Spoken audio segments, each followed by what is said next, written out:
36 বিদেশি নাগরিককে আটকের কথা প্রথমে জানায়।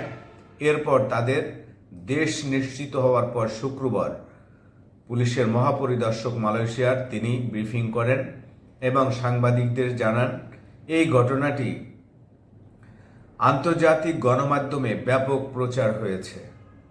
মালয়েশিয়া পুলিশ জানিয়েছে যে এই 36 জনের মধ্যে 5 জনের সরাসরি সম্পৃক্ততা এবং 16 জনের আরও বিষয়ে তদন্ত করছেন তারা, এবং 15 জনকে পর্যায়ক্রমে বাংলাদেশে ফেরত পাঠিয়ে দিবেন।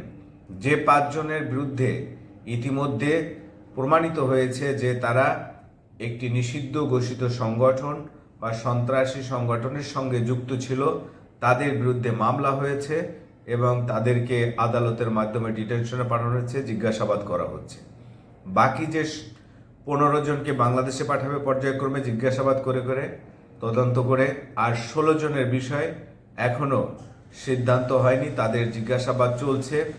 তাদের ফেরত দিবে নাকি তাদেরকেও মামলায় দেওয়া হবে সেটি নিয়ে মালয়েশিয়ার পুলিশ কাজ করছে। আমি আগেই বললাম যে এই সংশ্লিষ্টতা বাংলাদেশের শ্রমিকদের, অর্থাৎ তারা প্রত্যেকেই শ্রমিকের বিষয়ে মালয়েশিয়াতে গিয়েছিলেন এবং সেখানে গিয়ে এই সংগঠনের সঙ্গে জড়ায়।